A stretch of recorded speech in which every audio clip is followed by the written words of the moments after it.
你这么多多么能够谈，我没修上。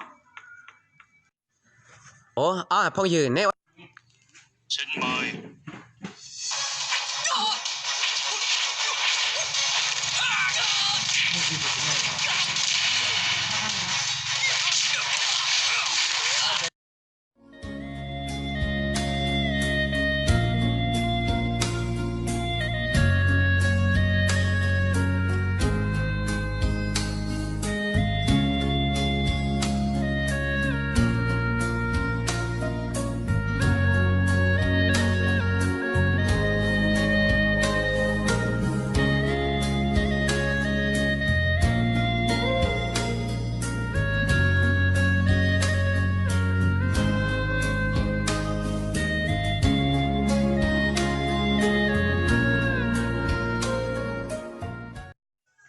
Mồm lông chỉ một cò chỉ plei lò giờ đã chị.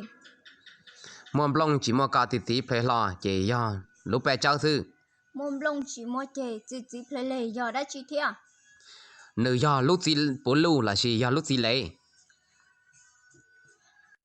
Chỉ chúa lanh tường phanh mua dục học qua khi giờ đã chị thia.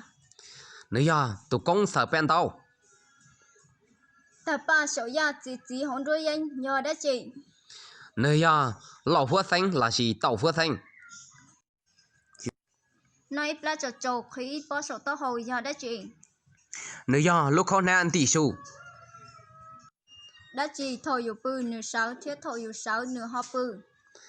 nữ do thay cả tờ là gì lúc xí tờ do lên tờ do gì của tứ có lời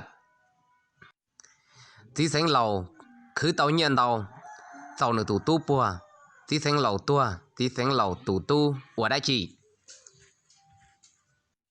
Chỉ sinh lô tụ cô tàu chỉ sinh lô tụ nọ sư.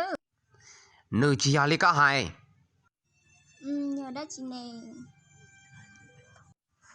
Giờ đi cô giờ